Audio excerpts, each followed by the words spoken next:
Good day, everyone. We're here with a giant of a man, many may say. Tell us your name, sir. My name is Paul Farquharson, and my date of birth is the 10th of January, 1949. 1949. Okay. So, Wow. of course, I have a birthday coming up soon, Yeah. which is what you call... That's actually a holiday, eh? That's right. And I'll be 73. 73 years old. Yes, That's amazing. it's amazing. You are beyond 10, Oh. and No doubt about it. you by reason of strength, and so you must be a strong man. Well, I guess living a fairly decent life. Yes, Yeah, yes, by the grace of God, eh? by all means. Amen. But yeah, today, so just gonna get into it. Okay. Talk about your life. We're gonna look at your childhood, your life as a bachelor. We're gonna look at community events, world events Oh, yeah. throughout your life, Okay. your family and love life. And we're also gonna talk about your personal inner life, Yeah. spiritual life, philosophies. Yep.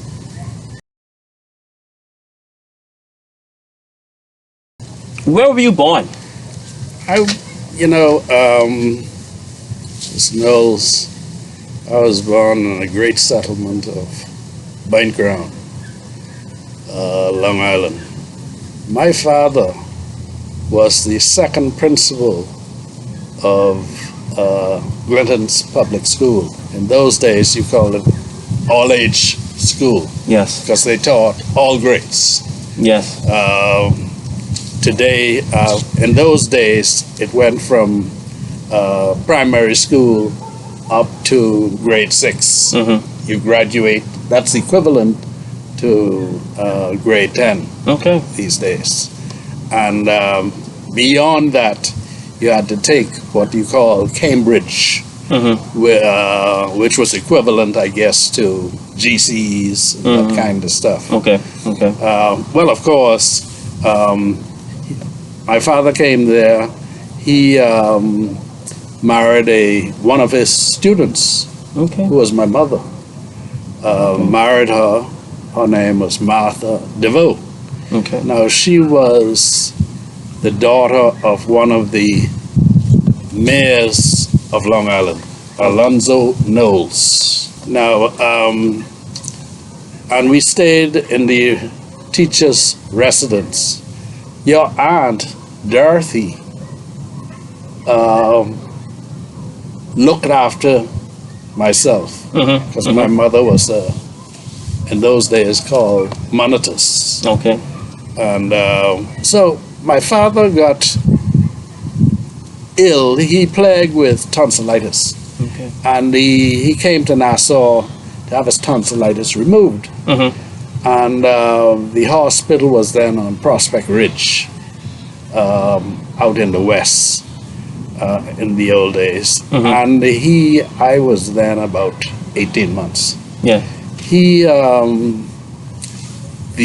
from what I know, the operation was successful, but the nurses and the caregivers at that time was supposed to go back every now and then to move his head from side to side so the blood could drain Oh. down. This was not done, and he strangled with the blood and died.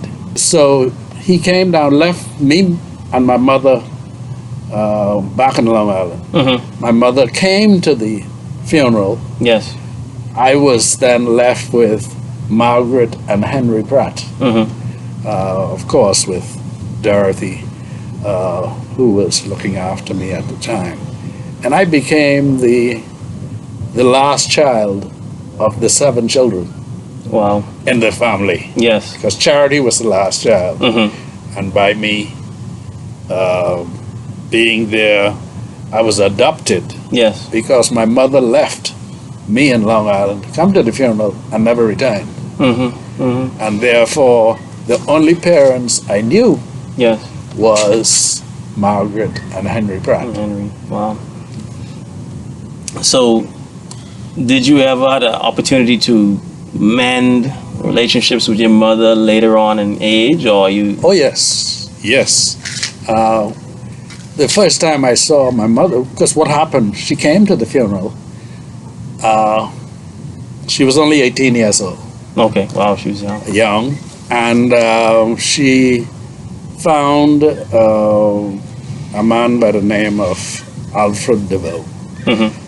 They got married and moved to the United States and eventually to California. Okay. And the first time I saw her, my oldest son, Paul Jr., Hiram, he was born. She came back to the Bahamas for the very first time. Wow. To see him. To see me. To see you. And to search me out. Okay. Okay. And that was about 20 years hence, or 19 years, because I was 18 months when she left. Right. Yes. And therefore, we never communicated, so there was a strained relationship between son. I couldn't understand why a mother would leave her firstborn. Yes. But I think she did me a favor. Right. I was molded into a family, and the fact that I never knew any other family. Yes. I was as far as I was concerned, I was the adopted child of Margaret and Henry Pratt. Yes. Yes. And officially was their son. Yes. Yes. And so they're the only parents I knew. But later on in life, having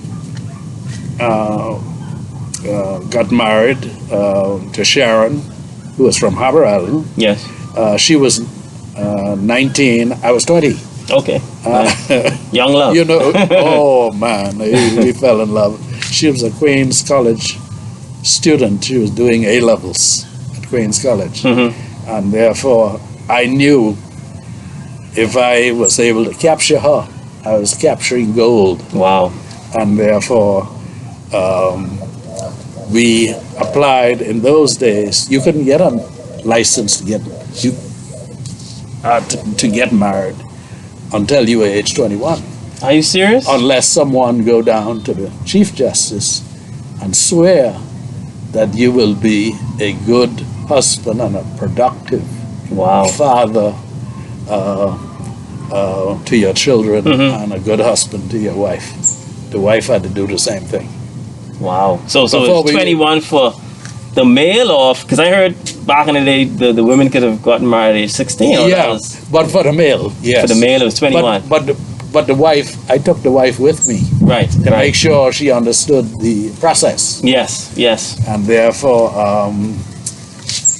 we got the license, got married, and of course, bam, first child came along, Paul Jr., and then we started off our family, and we will talk about the progress of that later on in the interview. Yes.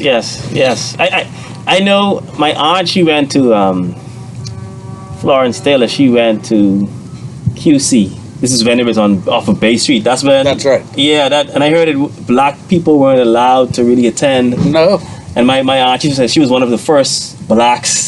So I guess your wife was one of the first blacks to attend. No, she just after, I think she was one of those who attended on Village Road when Queen's College had moved from Bay Street. Oh, okay. And she was granted a scholarship by the Methodist. Methodist is very strong in Harbor Island. And she got into Queen's College through the Methodist Association. Okay. As you know, the Queen's College is a Methodist institution. Yes. Wow, that's it's a blessing. It is a blessing. I would say it's a blessing. Yes. So, let's go back to your parents. So now you never knew your father. He died when you were only 18. You're right, 18 months. 18 months, yes. Yeah. Your mom she never came back to Long Island, Yes. and you were now being raised, adopted by Henry and Margaret Pratt, That's right. and Dorothy, who's a miller now, it's Pratt Yes. then. She would have been one of the caregivers and taking care of you. Yes, and Yes. shortly after, Dorothy came to Nassau Yes. to train to be a nurse. But let me go back to my mother's. Yes, let's talk thing. about your mom. My mom, because of circumstances, she had 5 other children back in California, Oh, okay. and therefore, Your biological mom you're talking about now. yes, my Yes. biological mother, Yes. and I got to know them later on in life. But because of the circumstances and my mother's young age, I don't think she knew any better. Right. But she wanted to move on in life. Losing her husband at a young age, Yes. it was probably a very difficult thing for her. But at age 40, as I progressed through the police force and in life, I realized that at age 40, it was time to bury the hatchet. Yes. Yes. And we did. And through many visits, she would come back to the Bahamas. And on many mornings, she and I would go on Paradise Island on the beach. Yes. We would swim, and then we sat on the beach for hours because I was trying to find out what my father was like. I Yes. didn't know him. Right. I wanted to know what he was all about through her Yes. experience. And we developed a very, very close relationship over the years. Wow. And she passed away 3 years ago. 3 years. She Yes. lived pretty long. Yes. How old is she? She was 83 or thereabout, 82. And I went out and spent quite some time with her, about 3 or 4 weeks before she died. Okay. I timed it right. In fact, my wife encouraged me to go on a birthday, which was the 22nd of November. Okay. 27. And so I went and spent 3 weeks with her before she died. Okay. Yeah. But she lived a good life. Yes. And she ended up being a banker in California. And so she had a good career. Yeah. So she is one of the successful Bahamians that would have moved abroad. That's right. Yes. Yeah. I heard there's a lot of Bahamians Oh, yeah. that moved abroad and were very successful. And quite a few in California, too. Yeah. Yeah. And California is it's a top notch. Yeah. Because, Very expensive place. that's where Sir Sidney Poitier lives. Okay. In Los Angeles. Okay. Yeah. I guess he would have opened the doors for a lot of Bahamians. I would think so, Yeah. because I remember going to California on national days, the 10th of July, and he would show up to the picnics Yes. that they would have in the park. you know. Okay. Wow. Nice. Yeah. Nice. Okay, so I know you said you spoke to your mom, you spent a lot of time with her on the beach, Yeah. just catching up, getting to Yeah. know her. So, because you wanted to discover who your father was. That's right. What do you now know about your father that you feel like it was passed on to you through genes to say, this is why I do this, or this is why I do that, or what connection do you feel that you may have had Well, you with know, his character and yours? yes, I think that's a very important question, because he was a man about service. Yes. He was a principal, young principal. He and the Reverend Dr. Charles Sanders Okay. were colleagues, and they trained together at the Teachers Training College. Yes. And Reverend Dr. Sanders told me that he was, after they graduated from training, he was sent to Stanyard Creek, Andros, and my father was sent to Glentons, Long Island. Long Island. Okay. So that's how he met my mother. But I think if I would walk away knowing all that I know about my father and try to follow in his footsteps, was to provide service to the Bahamian people. Yes. Yes. He was a principal, was a teacher, And in fact, he taught the present Governor General, Really? Okay. the Most Honorable C.A. Smith. Mm-hmm. And whenever the Governor General and I meet, we constantly talk Wow. about him. In fact, the Governor General just visited Long Island 2 weeks ago Okay. on his official visit. So he's And from Long Island. Yes. He's okay. Seymour's. Long Island. Okay. And he gave a speech at the school where my father taught Okay. What's the name to of that the school community. again? It was Glinton's All-Age Clinton's School, All-Age School. Okay. right next to Point Ground. Yes. Okay. And I had to walk to school, but we talk about the school days Yes. Yes. as, Okay. as we move on. Okay. So, all right. So we spoke with your parents, Yeah. but so we spoke with your biological parents. Now Right. we can go into your adopted, or I would say your foster. yes. Yeah.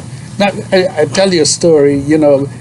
My adopted parents, Henry and Margaret Pratt. Mm-hmm. Me coming into the family as the baby, Mm-hmm. because they had 7 other children. Yes. Charity was The a few last. years ahead of me. Yeah. She actually just celebrated her birthday in October, I believe. That's right. Yeah. That's right.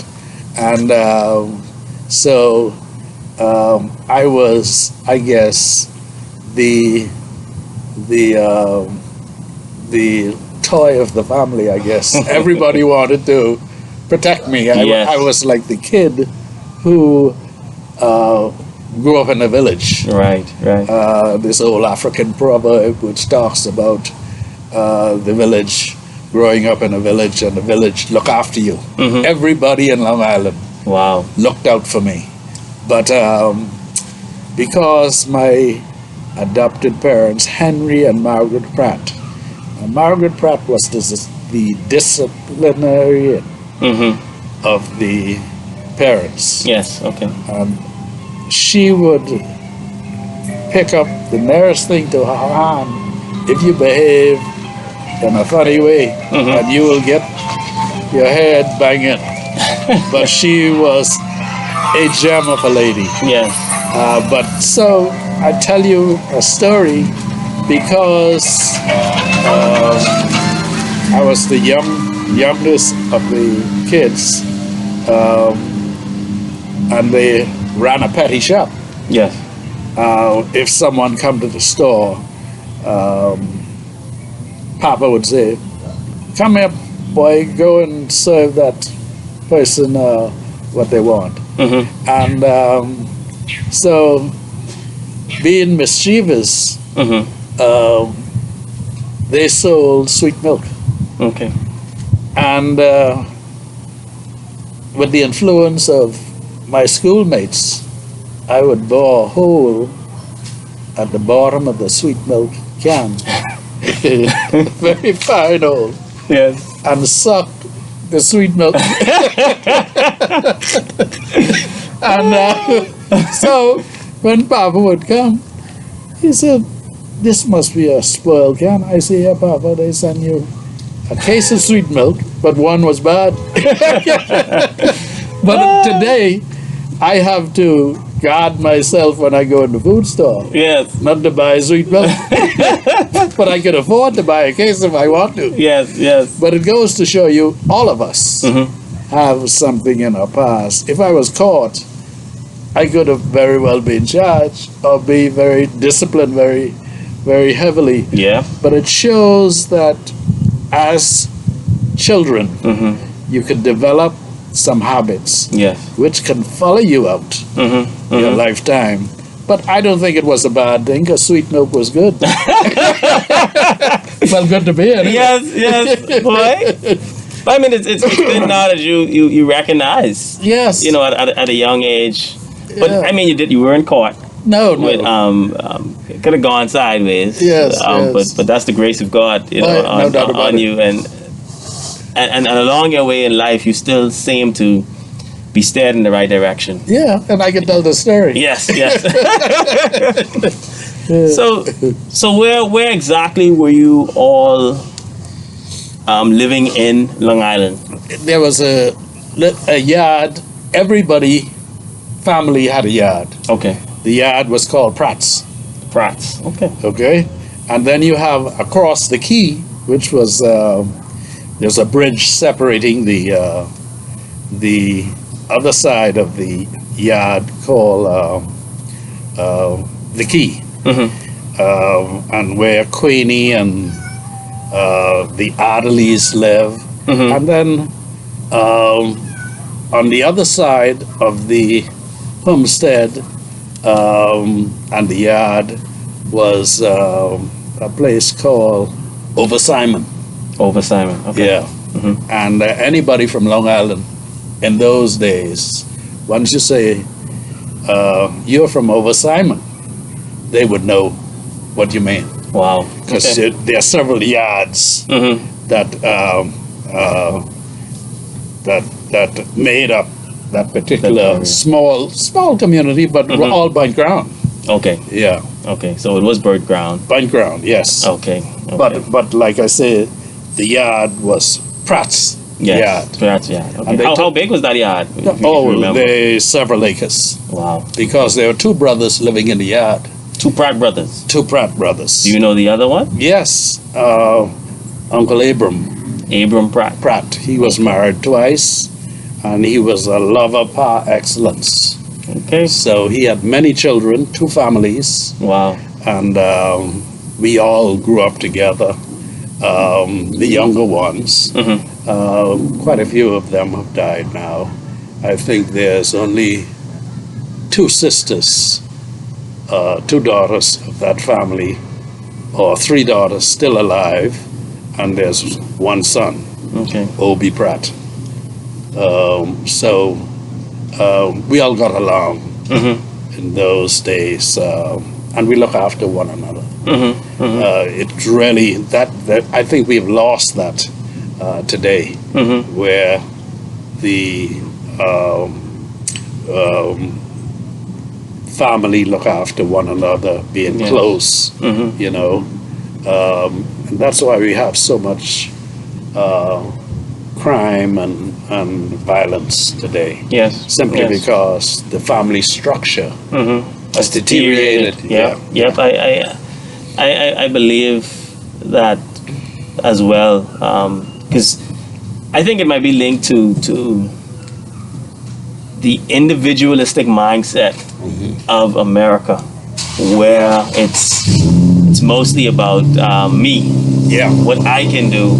That's Love right. yourself, because when you look at the Caribbean, it was mostly of a collectivism mindset where we were more family oriented. That's right. And since we've been Americanized, I would say, we've lost that part of family and cohesiveness and working together. No doubt about it. And because we are so close to our neighbors to the north, we adopt not only the good things, we adopt the bad things. Yes. And therefore, it tend to destroy our culture. Yes. And because our culture as Bahamians is a very rich one. Yes. And therefore, because the family structure has been attacked by the bad influence of the big country. Yes. Yep. I mean, they say the saying is bad company corrupts good character. Yeah. And I guess a bigger influence or a bigger community will put a lot of influence on a smaller community. No doubt. Especially when they're trying to be like the bigger community. Yeah. And we've always tried to be the first world. Yes. Even though we were third world. Yeah.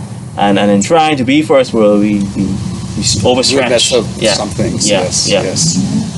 But boy, something we got to pray about. No doubt about it. Right. Yes. And everybody has to do their part. Yes. I think a lot more parents need to play their role as parents in their children's life to guide them along the way. Yes. So they won't make the same mistakes. That's right. Or follow others. No doubt about it. You know. Yes.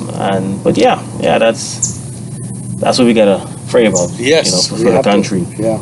Now I wanted to ask you: did you know your grandparents, Henry and Margaret Pratt's parents? Were you introduced to them at any point? I believe very vaguely. Harris Pratt, I believe. I was told about them, but wasn't. I think because of my age at the time, they passed on. Right. Before I became old enough Right. to know who they were.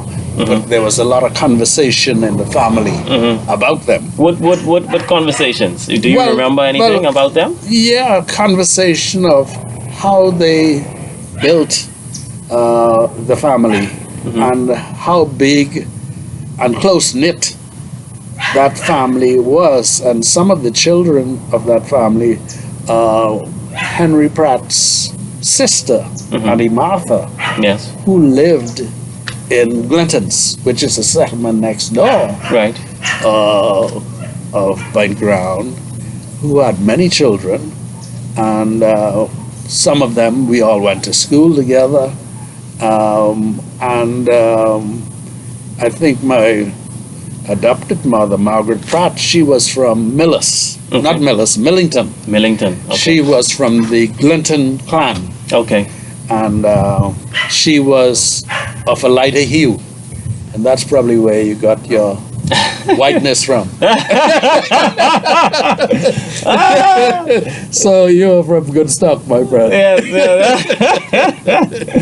That's a good one. They usually tell me, they say I trade my color I trade my hair for my color.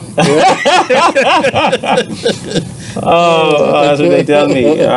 But that's all I could knew about Okay. them. Okay. Because I came into the family too young. Okay. Well, let's talk about your brothers and sisters. How many you have? You say you have 7. Well, you know. I mean, I know you have 5 on your mother's side. Yeah. Well, let's say the children of Margaret and Henry Pratt. Yes. There are 7 of them. 7 of them. Okay. How many brothers? 2 brothers. How many sisters? Okay. Matthias Pratt and Hazel Pratt. Yes. There were 2 sons, and there are 5 daughters. Okay. Lily Ramming, who is still alive, not doing too well. I just got that word a few days ago. She's not doing well. Oh. She is still in Long Island. Then it was Ruby, who moved to the United States many years ago. Then it was JD, Matthias Pratt. He was a headmaster par excellence. He taught throughout the country. And then there was Dorothy, your aunt. Yes. Then there was Hazel, who was the second son. Then there was Rosie, and then Charity, and then myself. Okay. Because I consider myself, and we all consider ourselves brother, sister. And there was never any difference, because I didn't know any difference. Right, you didn't, yeah. That's how you were brought up. So as far as I'm concerned, the only reason I am not a Pratt is because they didn't go to the court and change the father's name. Wow. Yeah. Yes. So you never felt any way. They never said, "Oh, you were this or that." They never. Oh, it no. was never brought up. No, never. You were welcome in. Yes, but they never hid anything from me. Okay, they told you. They told me who my father was, Yes. who my mother was, and like I said, I had 5 other brothers and sisters back in California. There are 2 brothers and 3 sisters Okay. that live back in California. 2 of the sisters have passed, Okay. and the 2 brothers and 1 sister is still alive. Okay. Yeah, but we keep in touch. Yes. Because they're family, you know. Yeah. They're my brothers. Yeah, you Sister. can't. That's blood. No doubt about it. Yeah.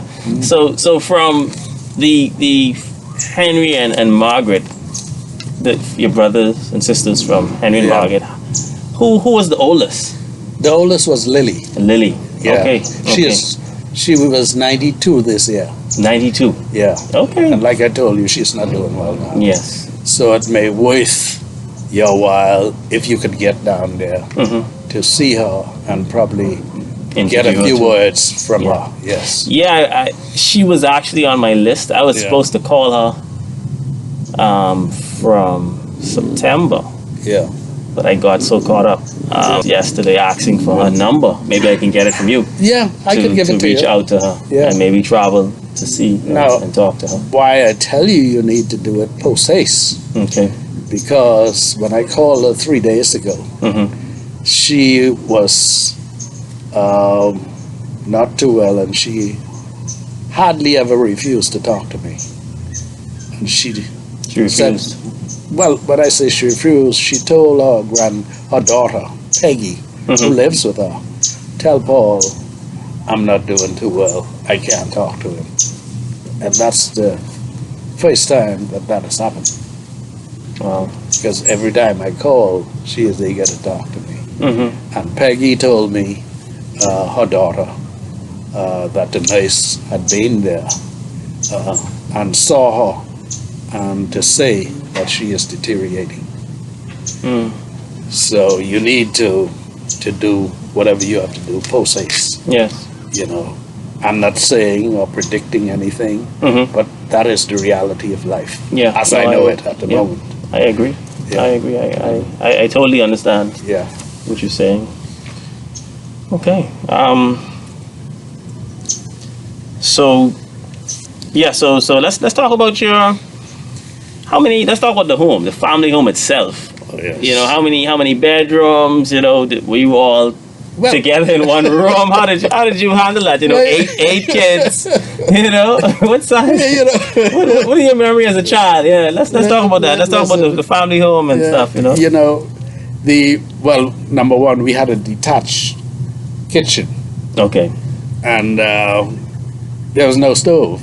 You had the three rocks that you put the pot on, and you, of course, use the wood to cook the food, and it was great food. That wood cooking food. If you have not tasted it, it's far better than the stove food. Wow. But anyway, what was your favorite dish?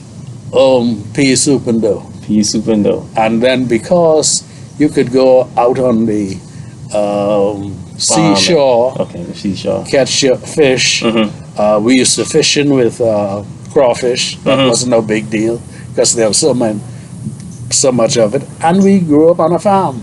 Everything we got from the farm. Wow. And any day, one of the worst dishes that my stepmother always had a separate pot for, if she cooked okra. I could not. You don't like okra. Me too. I used to be picking it out, like it's too slimy in the mouth, right? It's too slimy. Yeah. It could never go down. Yeah. So she always cooked the second pot for me. Wow. So, but that talk about love, eh? That was love. Yeah, that was love. But the slave over the stove. But this ain't a regular stove either. This is a fire stove. She had to love you. and listen, bacon bread. Oh man. So how you had a oven, a kiln? How was it set up? It was set up like you knead the bread, put it in the oven, and then you put the coal on top of the oven, and it bake. Every now and then you raise the cover up to see if it's browning. Wow. And boy, if you let that burn, you're gonna get at least 12 cuts. But boy, that was good stuff. So she used to cook it and let you guys monitor it and watch it. Okay, yeah. So it was a wooden stove. No, well, it's I guess it's equivalent. I mean brick. It was a brick and stone. Brick kind of stuff. Yeah. Okay. And then of course we had the outhouse, which was some distance away, and then you had a well. And then, of course, the house itself, where you slept, was only three rooms, because we slept on the floor. We had no bed. Okay. And what the grass from the field, Mama would do make a bed out of the soft grass, and we slept on the floor. Okay. And then you had the front room, and then there was a small porch, because every house in those days had a porch where you hang out. Okay. Well, not us, but the older folks. Yeah. Okay. And then, of course, there was the shop.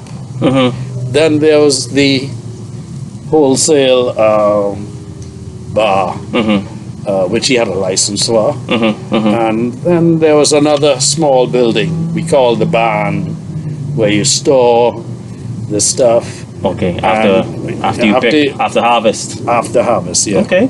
Okay.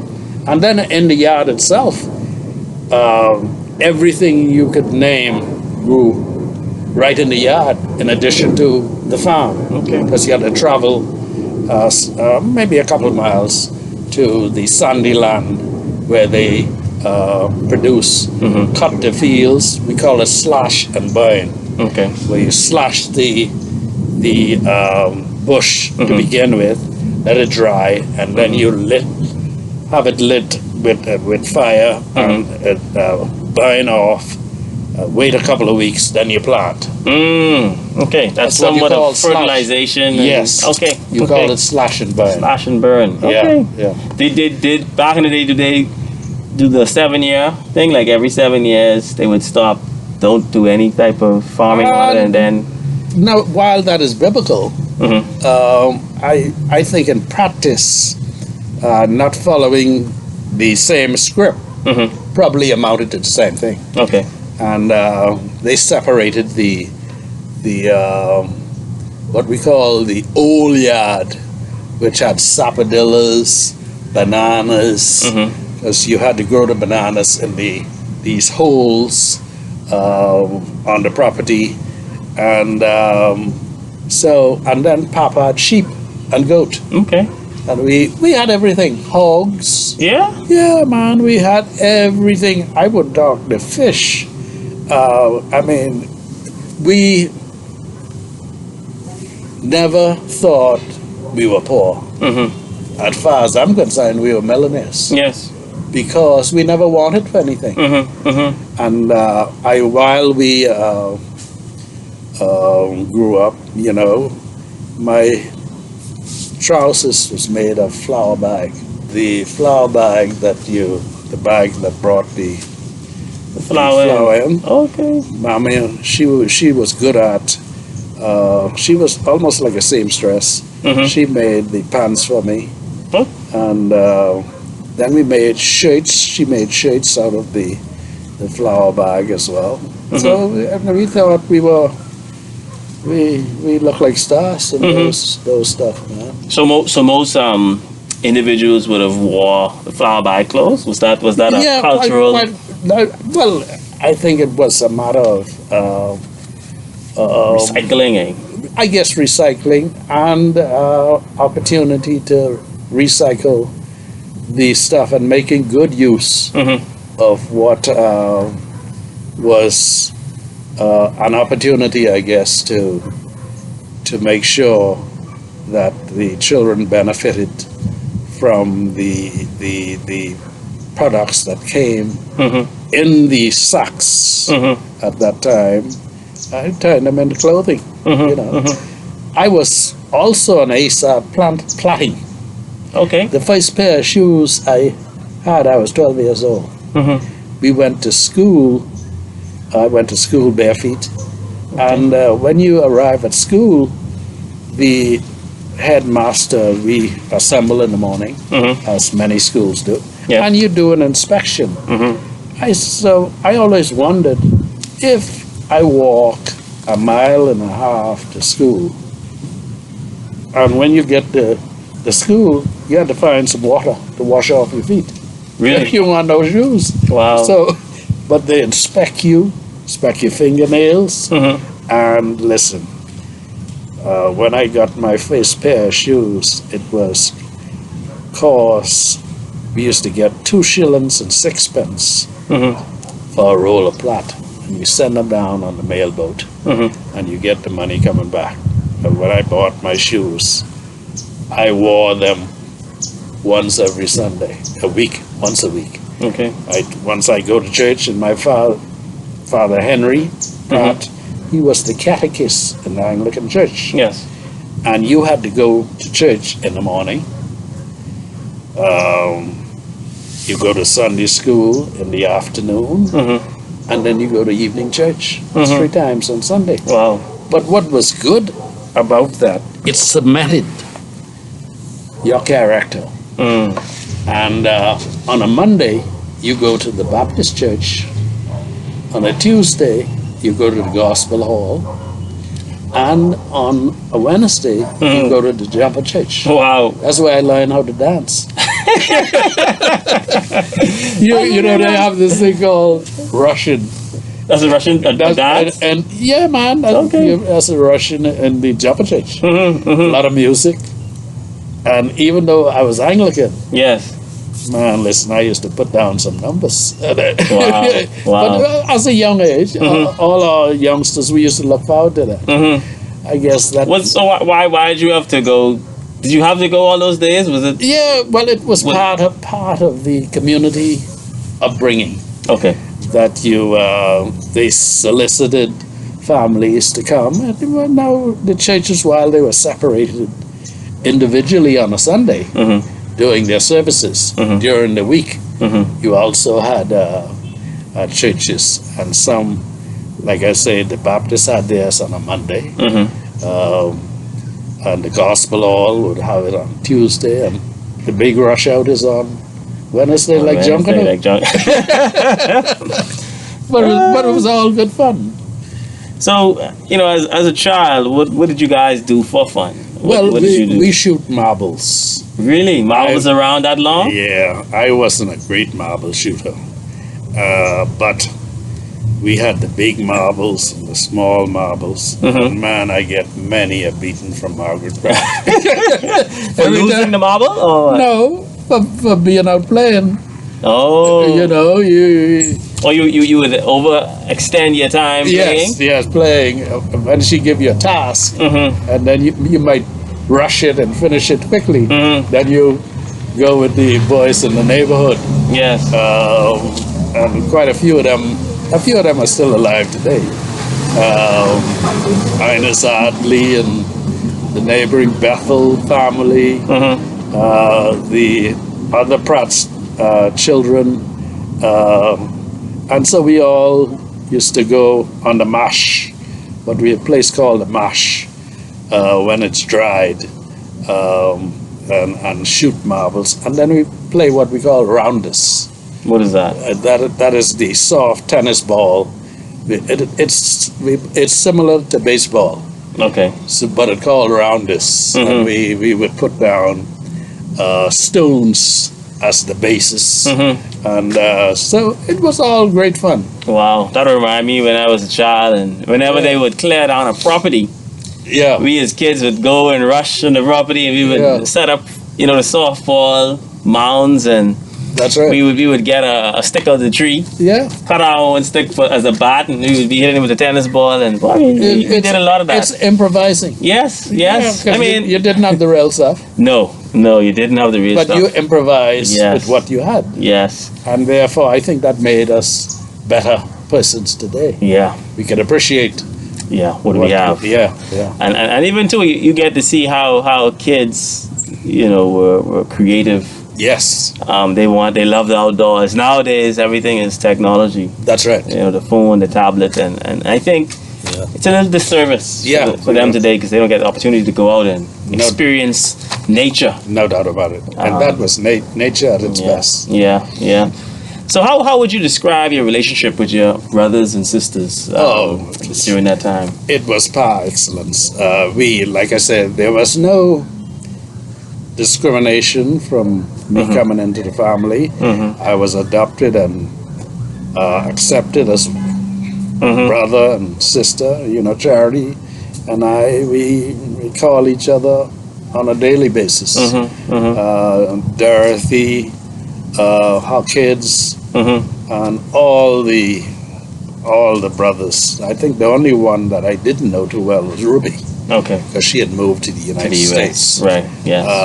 And so Lily used to work at a place called Boyd Key in the Berry Islands. I think Charity may have mentioned that to you. Yes, she did. So she and her husband. And I eventually went with her husband after I graduated from school.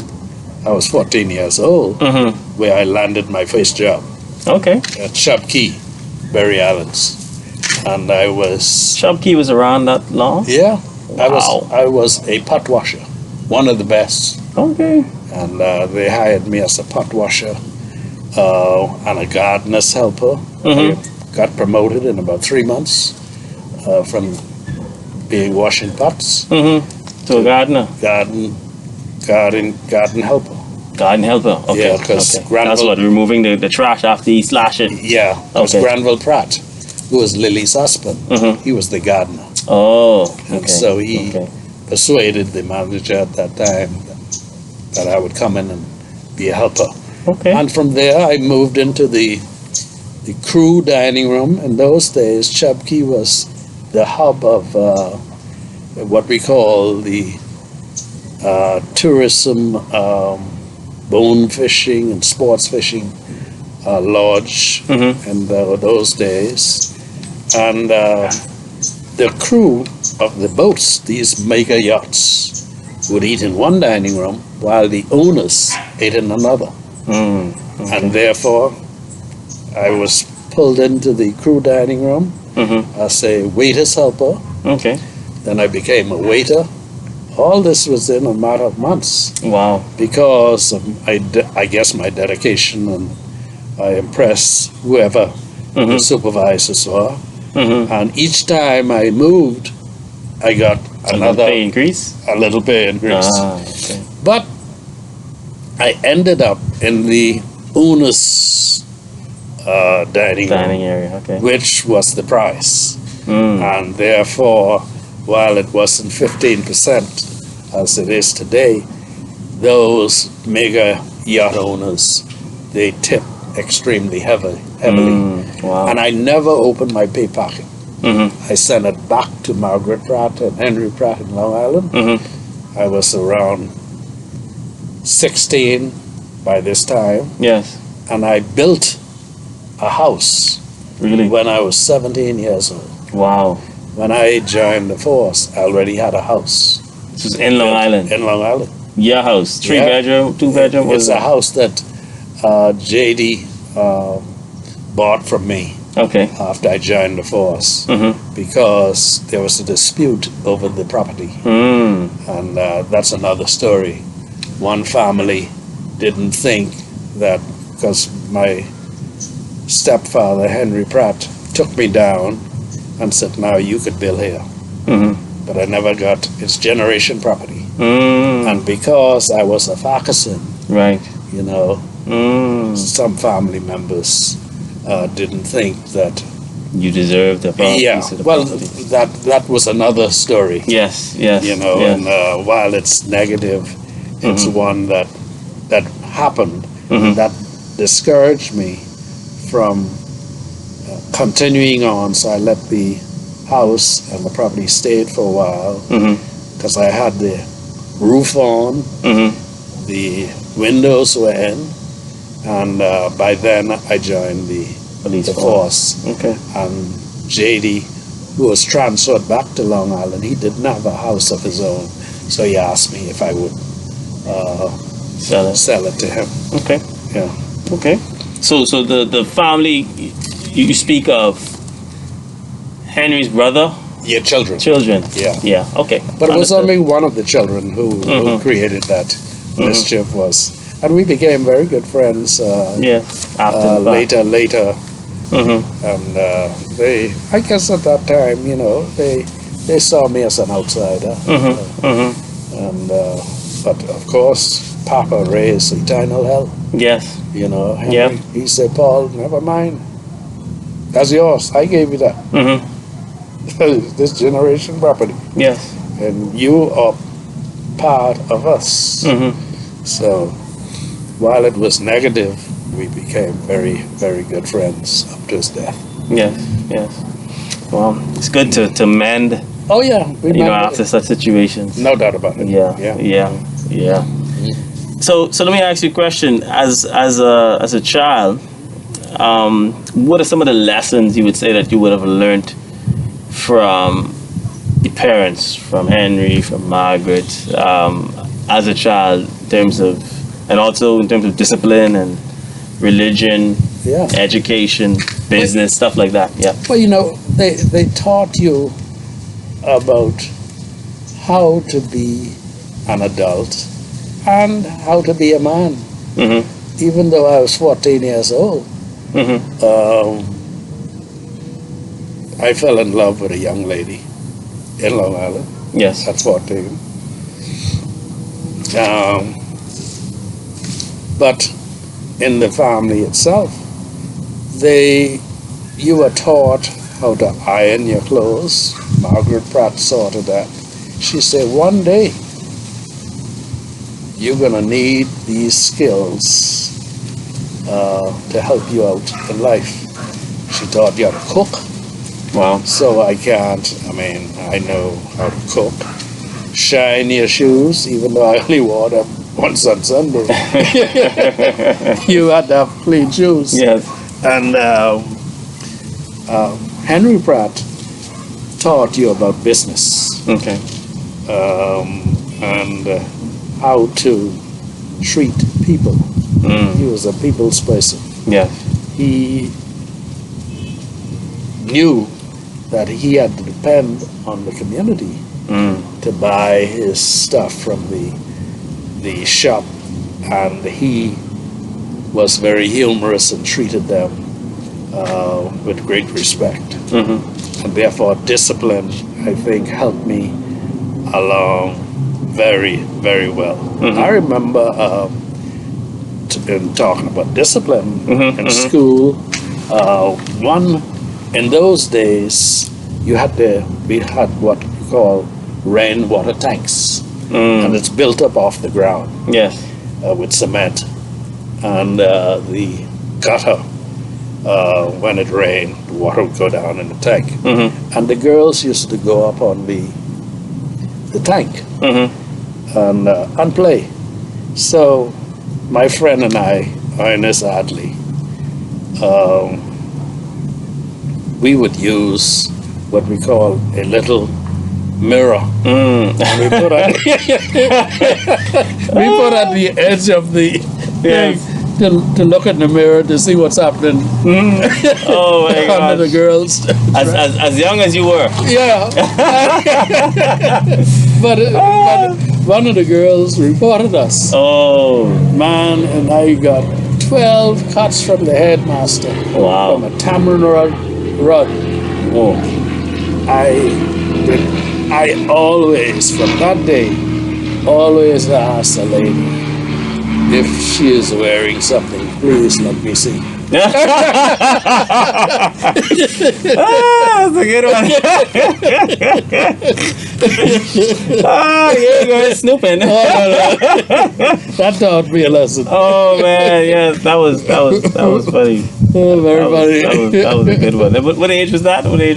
I would have been about 12. 12. Yeah. Okay. Is Going your on friend 13. still around? Yeah, he's still around. Every time I go to Long Island, he ended up being a senior immigration officer. He's retired now. Okay. And he and I often joke about it. Yeah. And the girls who reported us, they're still alive too. They must laugh at you when they see you. But he was mischievous like Yes. anybody else, you know. Yes. Wow. Boy. So you said Henry taught you about business. What about business? But you know, because he was an upstanding person in the community, he was in charge of all the road projects. We didn't have any asphalt and stuff on the streets in Long Island. And that is because they had UBP representatives. Yes. Peter Graham and Donald Delbinas were UBPs. You would have heard about UBPs. Yes. United Bayman Party, Yes. the Progressive Liberal Party, eventually overthrew them. And one thing, not deviating from the question you asked me, Yes. No problem. Henry Milton Taylor, who was the architect of the PLP, when he came to Long Island, he ran for Long Island. My Margaret Pratt used to cook. for the UPP and the PLP. Wow. So she never. They when they're coming, they slaughtered the sacred calf. You get the top-notch mutton, Wow. and boy, I tell you, that mutton was good. You can't beat a Long Island woman cooking. So we had to make sure that they ate first. Yes. Yes. Then we, but going back to Henry Pratt, because of who he was in the community, he was a very outstanding person in the community. He was the catechist in the church. There's no priest. When there's no priest, he and Uncle Willie Wilson, Jerome Hadley, they were the persons who ran the Anglican Church. Okay.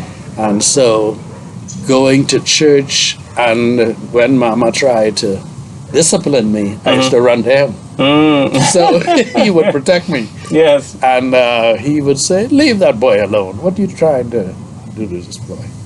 And so he taught you how to count money, how to preserve the stuff from the farm. And so therefore there's a variety of commerce Right. Yes. that you learn, that he instilled in you, because he said one day you're going to need this as a man. And so I tell you, growing up in that Pratt yard was a learning experience, and I benefited from that today. Wow. Yeah. That's phenomenal. That's phenomenal. We definitely need to spend some more time talking about Henry, just Henry, because that's an interview in itself. Ain't no doubt about it. He was, and because of who he was, he was the chief campaigner for Peter Graham, who represented the North. Yes. And Donald Delbanus represented the South. And like I say, there was no roads. I mean, you had roads, but there was no asphalt. Right. So when ever so often, when we have a washout of the road, the women crack the stones with hammer and the maul to smooth the road. The women do this. Yeah, and the men bring the stuff out of the pit that they blow. He also was the chief person that blow the dynamite with the holes, and before they lit the wick for the dynamite to go off, they say, fire in the hole. They make a big, so that people in the area could, scatter, and so that once they soften up the ground to get the stones to build the roads, the side roads. Wow. Yeah. That's amazing. It's amazing. No cars back then, eh? Oh, there were no cars. They used the horses and donkeys. Not many donkeys, but horse mainly. We had a horse named Nellie. Boy, I tell you, I got many thrown off that horse many times. But it was good fun. Oh, it's good that you didn't suffer any major injuries due to being thrown off the horse. Yes. So what school did you attend? Glinton's all-age school. Glinton All-Age School. And what age did you graduate? I would have been 14. 14. Yes. Okay, and you said that's grade 7? 6. Grade 6, Yeah. which is like a grade 10. You say Grade 12. Grade 12. Yeah. Okay, now. Okay. That was the end of. That was the end. Yeah, and Okay. if you wanted to go further, I'd have to come to Nassau and do your what you call Cambridge certificates and train to be a teacher or train to be a public servant or whatever else that is. But I saw to, knowing that I was an adopted child in the family, I wanted to make my own sunshine. And therefore, that's why I was eager to go to Turkey when the opportunity came around. Yes. Yes. And from Chubkey, at 17 plus, I applied to join the force. So you started Chupkey at age 14, Yes. and then Yeah. straight up to 17. Yeah. So in school, how would you describe school back then? Is it that all students sit in one class? That you had? Well, the school was an open building, Okay. and you would have grade 1 on one side, grade 2 on another side, grade 3, grade 4, and the grade 5 and grade 6, all in one open building. Yes. And the teachers taught all the subjects. Okay. One teacher will teach all the subjects. There was no specialist teacher. So that is why they were so good. My teachers, as I could remember, I think most of them have died now, but they were excellent. Were they all British or were? No, well, I remember we had one British principal after my father, Okay. and a fellow named Mac Frederick, and all of the others were headmasters, were Bahamians, Okay. and but they were good. Wow. We had Darville, then we had Taylor, and maybe one or two others. That doesn't come to mind at the moment. But they were all. Charity was a monitor in the Gletton School. Yeah, I think she said she taught very young, at a very young age. Yes, Yeah. and she ended up between transfer of one headmaster to the other. She was the principal, Okay. acting principal. Wow. Interim. Yeah. So you because she is, I think, maybe 7 years or 6 years older than you. Yeah. She would have been teaching to the school while you were there. That's right. Yeah. Okay. Yeah. So you had the special privileges, I think so. or you got beaten then. I got some blows, but I think I had some special blows. Okay. Well, that's good. Yeah. That's But good. it was all good, you know. Yeah. All love. Yeah. All Yeah, love. all Just love. looking out for your better interests. No doubt about it. So did you have any favorite topics in school? A favorite subject? And I think I liked history. And you only taught the British history, Wow. Hawkins and Nelson and those fellas who went to Africa and trade in the slave trade and all that kind of stuff, you know, and the battles of Trafalgar and all those. But I was also like geography. Yes. I hated geometry. I didn't like it. I was not great at arithmetic, but I could count money, Okay. and therefore I was average on arithmetic, but I also like the poetry as well, English, and that kind of stuff. You're more like an arts Yes, student. but generally you got all those subjects. But these teachers, because it was only one classroom, one big open space, most of the teachers, we would go outside under the tree, Yes. Yes. and teachers taught us under the big cool trees in the yard. Okay. Yeah. That's nice. That's nice. Did you do sports, or do you have clubs at the time? Yes, we had a basketball, which we makeshift basketball court, and we competed against another settlement called Sims, Okay. and vice versa, and that is the only competitive sport that we had. We thought we could play basketball. We thought we were good, but but we didn't win many games. Okay. But we participated. Yeah. Yeah.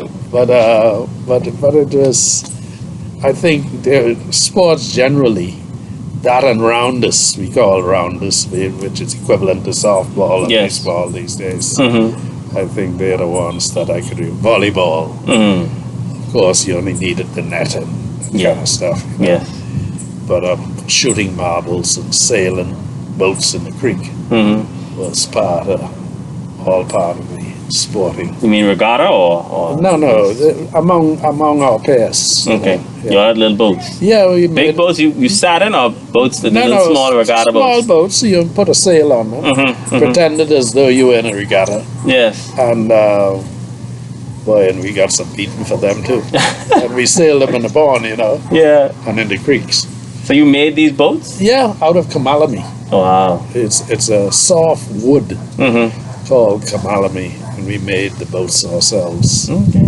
And Do they make them now still out of commodity, or it's something else that they use? Yeah, I think I don't know if they still do it in Long Island, Mm-hmm. but they used to, up to a couple of years ago, Mhm. used to have sailing races Mm-hmm. with these small boats. Okay. Yeah, I know. I was in Long Island in Mm. 2010, I believe, Mhm. and Grammy would have taken me up north, I believe, Yeah. to see a cousin of ours who they had like a milling machine. They were milling the corn, and then he also used to make boats. Oh, and I yeah. got a small boat Right. as a souvenir. I still have it Exactly. home right now. Oh, And okay. he used to make the big boats Yeah, as well. yeah. We used to grind, and the mill you used to Mhm. grind the corn, Mm-hmm. and The yellow corn. I Yellow corn always grits? remember Oh, man. yellow grits coming And- from Long Island. and there's something called guinea corn. Guinea corn. Okay, what is that? Oh man, that's the, I call it the more refined product from the farm. Mm-hmm. It's not like the corn itself, the yellow corn. Mm-hmm. But it's a fine corn, and man, you grind that up and you cook that down with some steamed fish. Wow. Man, that stuff is. But could hardly find it now. Oh, yeah. People don't grow it. They now. don't grow it anymore. No. Got lost. And salt. We were very big on salt. I heard it was a diamond salt factory. Well, that was at the southern. Okay, that's southern. But you have your own. Yeah, another one out We north. had a pond in the north, Okay. not far from Vine Ground. Mm-hmm. And I remember when it was salt time in the summer, of course, you go and rake salt, man, and you brought it home. You fill the sack Mhm. and you put it on your head, and that salt grime coming down your. Oh, so you used to walk and balance it on your head? Yeah. The salt bag? Yeah. Okay. Yeah, and then when you get home, you lay it out into the sun Mm-hmm. so that it get dry and Mm-hmm. or let that water come out of it, and that's the curing process. Mm-hmm. Yeah, Okay. Wow. So much rich history. yeah, all of that stuff is Yes. it was part of the survival mechanism that you use. They didn't have to buy.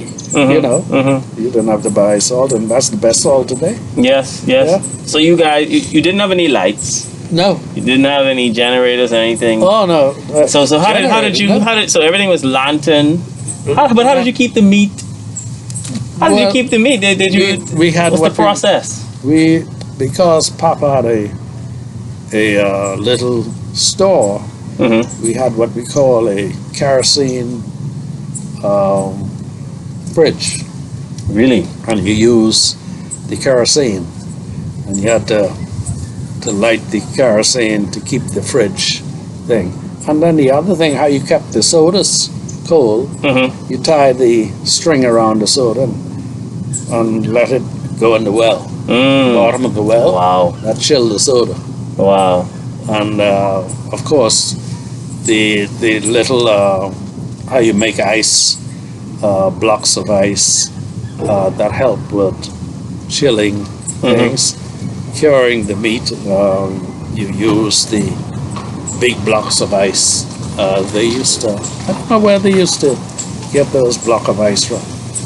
And so, and she'll still sorry. Okay. And so, but that was the And you used to use the salt to preserve the ice too. You put the salt around the ice. Okay, excellent.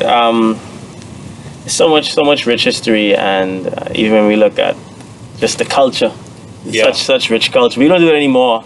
No. A lot of things have I mean, rightly so, right? We now have electricity, Yes. technology, everything has changed. No doubt about it. It's like a 100-degree And shift, right? 180-degree shift. But that's the price you pay for development. Yeah, yeah. As the country developed,